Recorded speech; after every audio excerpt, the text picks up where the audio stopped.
అది ఏంటంటే అప్పు ఇవ్వటం ఏంటండి? మీరు ఎందుకు ఆ అప్పు ఎందుకు? పవన్ కళ్యాణ్ గారే మిస్టర్ జగన్మోహన్ రెడ్డి మాకు అప్పు ఇప్పించమంటే ఆయన అప్పులు స్పెషలిస్ట్ కదా, ఆయన 50,000 కోట్లు ఇప్పిస్తాడు. మళ్ళీ దీంట్లో నిర్మలా సీతారామన్ గారు, మోడీ గారు, అదానీ గారు ఎందుకు? అదానీ గారు కాళ్ళు మొక్కడం ఎందుకు? అప్పులే ఇప్పిస్తే గొప్ప అయితే మరి జగన్మోహన్ రెడ్డి గారు తీసుకొచ్చిన అప్పులు రాష్ట్రాన్ని అప్పుల్లో పెట్టారు కదా, ఆయనే గొప్ప కదా. మరి అవును, రాజధానిని ఆయన దెబ్బ కొడతాం, కక్షాదిం చేయటం ఆయన చేసిన దుర్మార్గం చేయరా. ఇప్పుడు ఆయన మిగతా కార్యక్రమాలు చేసుకోమండి, కానీ ఇవాళ మళ్ళీ 1400. నాకేమో అర్థం కావట్లేదు సిచ్యువేషను. అమరావతిని పూర్తి ఇవాళ చట్టంలో ఉన్న ప్రకారం ఆల్ నెససరీ బిల్డింగ్స్తో పాటు నెససరీ ఇన్ఫ్రాస్ట్రక్చర్ ఖర్చు 95% ఉంటుంది, బిల్డింగ్లు 5% అవుతాయి. బిల్డింగ్లు ఏముందండి, ఇన్ఫ్రాస్ట్రక్చర్ 95%. అమరావతికి అయ్యే ఖర్చు, ఇన్ఫ్రాస్ట్రక్చర్ ఖర్చు ప్రతి రూపాయి కూడా కేంద్ర ప్రభుత్వం ఇవ్వాలి.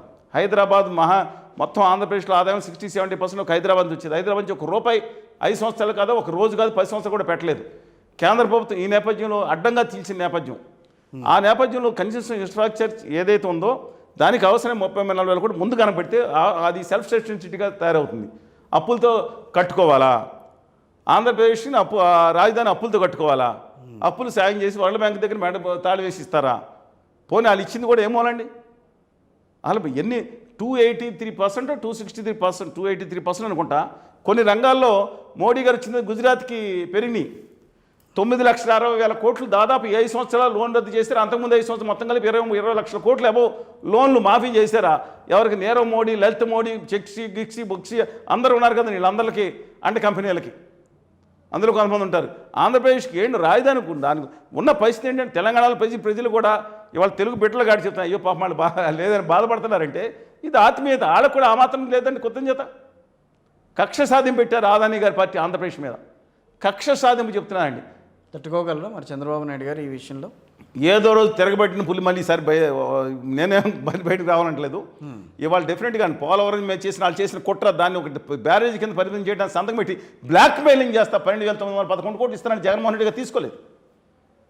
ఎస్, మీరు కావాలంటే గవర్నమెంట్ ఆఫ్ ఇండియా PIB లేదా ప్రతి న్యూస్ పేపర్ ఎత్తకండి. ఆ రోజు 57,000 కోట్ల రూపాయలకు మనం DPR చేస్తే, ఈ సబ్జెక్ట్ దీంట్లో పెట్టుకుందాం, తర్వాత పెట్టుకుని ఇష్టం.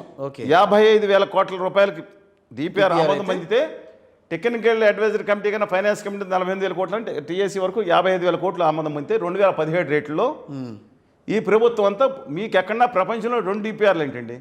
Kaleshwaram project, Nagarjuna Sagar project, Bhakra Nangal project, Pulichintala project, ఏ ప్రాజెక్టు ఒకటే DPR ఉంటుంది. ఆ DPR అప్రూవ్ అయింది, TAC అన్నీ అప్రూవ్ అయినాయి. ఇప్పుడు కొత్త DPR తీస్తున్నా ఉంటాయి. ఎందుకు కొత్త DPR? 30,000 కోట్లు అంటే ఆ ప్రాజెక్టుకి 30,000 కోట్లలో ఇంతవరకు ఖర్చు పెట్టిన ఖర్చు 22,000 కోట్లు, 5,000 కోట్లు దాదాపుగా రాష్ట్ర ప్రభుత్వం ఆంధ్రప్రదేశ్ ప్రభుత్వం పెట్టింది ఉమ్మడి నుంచి ఇప్పుడు దాకా 2005 నుంచి 2014 వరకు. దయచేసి అది ఆకలింపు చేసుకోవాలి. అంటే మిగతా 17,000 కోట్లు ఎంత పెట్టిన 18,000, ఈ 12,000 13,000 కోట్లు కేంద్ర ప్రభుత్వం ఇచ్చిన తర్వాత చేతులు దులిపేసుకుని బ్యారేజ్ చేసేసి మీరు సావండి అంటుందంట. ఆ రోజుకి 55,000 కోట్లు, మిగతా 25,000 కోట్లు చూసుకోవాలంటారండి. మిగతా 25 కోట్లు కొంత రిహాబిలిటేషన్ 25 అంటే 2017 లెక్కలు ఎక్కడే ఉన్నాయి వాళ్ళ. అవును, ఎంత పెరుగుతుంది?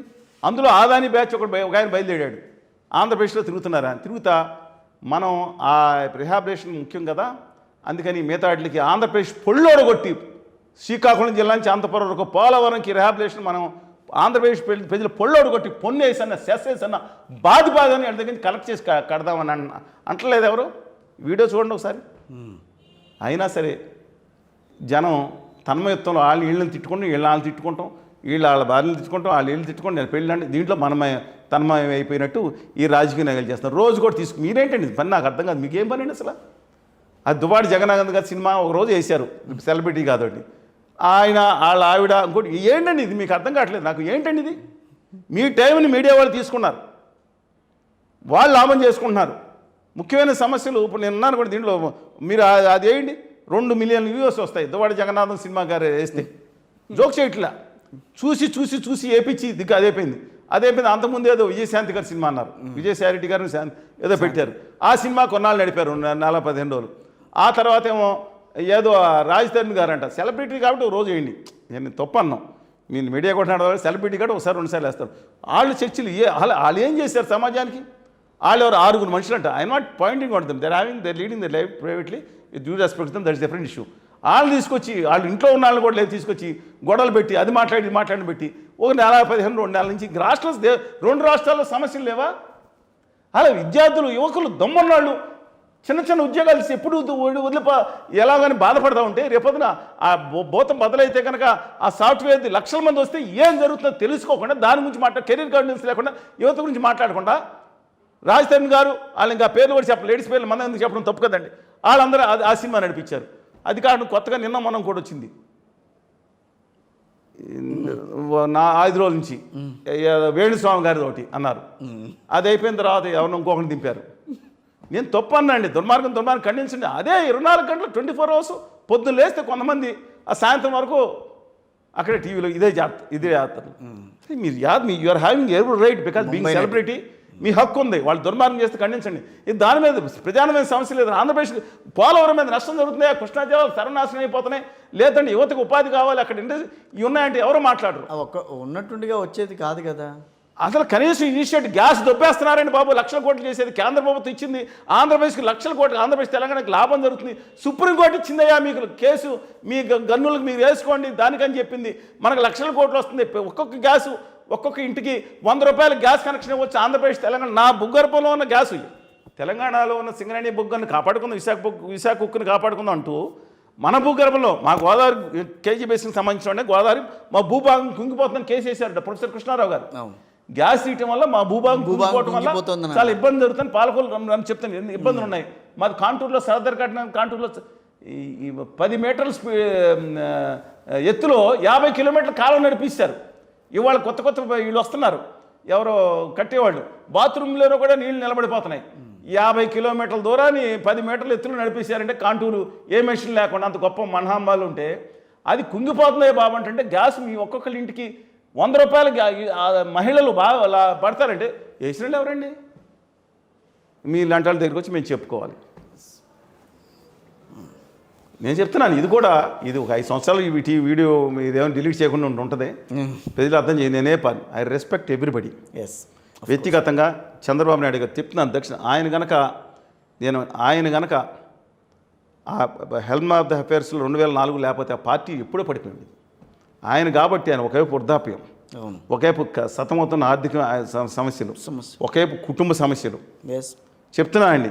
దీంతోపాటు అటు తనలాగా టవరింగ్ పర్సనాలిటీగా ఉన్న రాజశేఖర రెడ్డి గారు, సమ్ముజ్జీ 1978 ఎమ్మెల్యేస్, ఆయన స్పేట్ టు స్పేట్ మాట్లాడే దాన్ని ఎదుర్కోవడం అనేది ఆయన నిలబడ్డారు. ఓ పక్కన కేసీఆర్ గారు మాయల మరాఠీ కాదు మాటల మాంత్రికుడు, అది కూడా ప్రాంతీయ విద్వేషంతో రగిలించి టార్గెట్ ఈస్ చంద్రబాబు నాయుడు గారు.